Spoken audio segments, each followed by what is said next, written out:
केंद्रीय गृहमंत्री अमित शहा यांचा तडीपार असा उल्लेख करून माध्यमामध्ये जागा व्यापण्याचा प्रयत्न शरद पवारांनी केला, पण ते सपशेल तोंडघशी पडले. भाजपनं त्यांना पूर्व इतिहासाची आठवण करून देत पुरतं घेरलं. शरद पवारांमुळे दाऊद इब्राहिम फोफावला असा हल्लाबोल करत भाजप नेत्यांनी पवारांची कुंडलीच बाहेर काढली. तसंच राजकीय द्वेषापोटी तत्कालीन सत्ताधाऱ्यांनी अमित शहावर केलेल्या द्वेषपूर्ण कारवाईचा समाचारही घेतला. पण हे तडीपारीचं नेमकं प्रकरण काय आहे? या प्रकरणात पुढे काय झालं?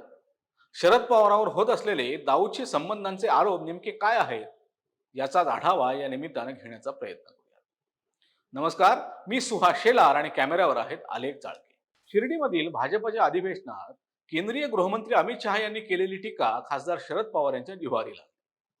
अमित शहा म्हणाले, महाराष्ट्र की विजय ने 1978 से शरद पवार जी ने जो दगा फटका की राजनीति शुरू की थी, उसको 20 फुट जमीन में दफनाने का काम आप लोगों ने किया. असा हल्लाबोल अमित शहांनी केला. त्याला प्रत्युत्तर देताना शरद पवारांनी अमित शहांचा तडीपार गृहमंत्री असा उल्लेख केला. त्याची दिवसभर माध्यमामध्ये चर्चा झाली. पण अमित शहांना कोणत्या कारणासाठी तडीपारीची नोटीस पाठवली गेली हे सांगणं पवारांनी मुद्दामहून टाळलं.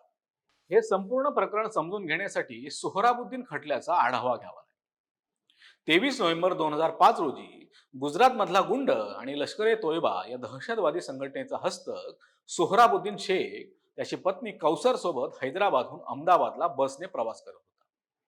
रात्री 1:30 वाजता गुजरात पोलिसांच्या दहशतवाद विरोधी पथकानं सांगलीमध्ये बस थांबवून या दोघांनाही ताब्यात घेतले. या घटनेच्या 3 दिवसानंतर म्हणजे 26 नोव्हेंबर 2005 रोजी सोहराबुद्दीनचा एका चकमकीत मृत्यू झाला, ज्याला गुजरातचे तत्कालीन पोलीस उपमहानिरीक्षक DG वंजारा यांनी एन्काउंटर म्हटलं. यानंतर काही महिन्यांनी सोहराबुद्दीनचा सहकारी तुलसी प्रजापती देखील एका चकमकीत मारला गेला. या घटनेच्या काही दिवसानंतर सोहराबुद्दीनच्या कुटुंबानं हे प्रकरण सर्वोच्च न्यायालयात नेलं. त्यानंतर गुजरात CID आणि CBIनं त्याची चौकशी केली. CBIच्या चौकशी दरम्यान गुजरात CIDचे पोलीस निरीक्षक VL सोलंकी यांनी त्यांच्या जबाबात गुजरातचे तत्कालीन गृहराज्यमंत्री अमित शहा यांचं नाव घेतलं. या प्रकरणात अमित शहावर संगमरवर व्यापाऱ्यांच्या सांगण्यावरून सोहराबुद्दीनचा एन्काउंटर केल्याचा आरोप होता. त्यानंतर अमित शहा यांनी जुलै 2010 मध्ये आत्मसमर्पण केलं आणि त्यांना तुरुंगात पाठवण्यात आलं. या प्रकरणात अमित शहा यांच्यावर अपहरण, खून आणि पुरावे नष्ट केल्याचा आरोप होता. अमित शहा यांना तुरुंगात टाकल्यानंतर अवघ्या 3 महिन्यांनी ऑक्टोबर 2010 मध्ये जामीन मंजूर करण्यात आला. परंतु न्यायालयानं त्यांना 2 वर्ष गुजरातमध्ये येणार नाहीत अशी अट घातली.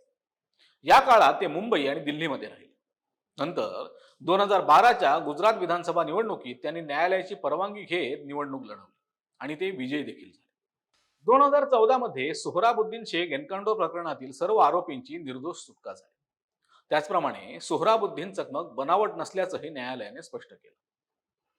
विशेष म्हणजे अमित शहा यांच्या दोषमुक्तीला कथित सामाजिक कार्यकर्ता हर्ष मंदर याने 2016 साली सर्वोच्च न्यायालयात आव्हान दिलं.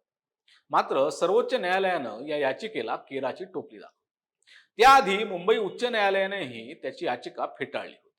या प्रकरणात अमित शहा यांना तडीपारीची नोटीस का बजावण्यात आली याविषयी माहिती देताना सर्वोच्च न्यायालयातील वकील ॲडव्होकेट संकेत देशपांडे म्हणाले, सामाजिक शांततेला धोका असणाऱ्या आणि अनेक गुन्हे असणाऱ्या सराईत गुन्हेगाराला तडीपार केलं जातं.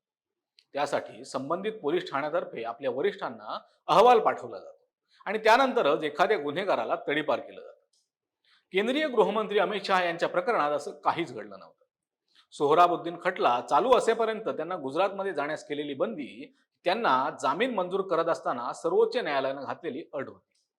या अटीचा आणि सामाजिक शांतता भंग करण्याचा काहीच संबंध नव्हता.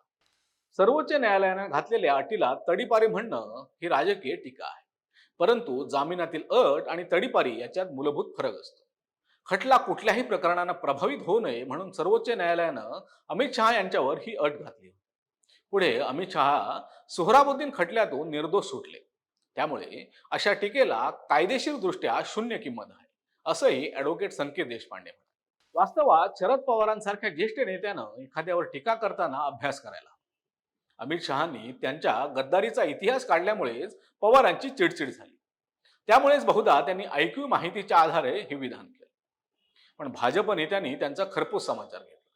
भाजपचे राष्ट्रीय सरचिटणीस विनोद तावडे म्हणाले, शरद पवारांच्या कार्यकाळात तर दाऊदची माणसं त्यांच्या हेलिकॉप्टरमधून फिरत असल्याची चर्चा होती. ते मुख्यमंत्री असताना मुंबई दाऊद चालवायचा. पवारांच्या काळात दाऊद फोफावला, असेही आरोप झाले. या उलट अमित शहांची तडीपारी ही दरोडा चोरीसाठी नव्हती, तर सोहराबुद्दीन खटल्याची निष्पक्ष चौकशी होण्यासाठी तत्कालीन गृहराज्यमंत्र्यांना राज्याबाहेर राहावं यासाठी न्यायालयानं हे निर्देश दिले होते. दाऊदच्या हस्तकांना आपल्या हेलिकॉप्टरमधून प्रवास करवणाऱ्या मुख्यमंत्र्यापेक्षा सोहराबुद्दीन सारख्या लष्कर ए तोयबाच्या हस्तक आणि इस्लामी दहशतवाद्याच्या एन्काउंटरमध्ये तडीपारी होणं हे देशभक्तीचं लक्षण मानलं जाईल, असं प्रत्युत्तर विनोद तावडे यांनी दिलं. तर मुंबई भाजपचे अध्यक्ष मंत्री आशिष शेलार यांनीही पवारांना लवासापासून सगळ्याच बाहेर काढवाचा इशारा दिला.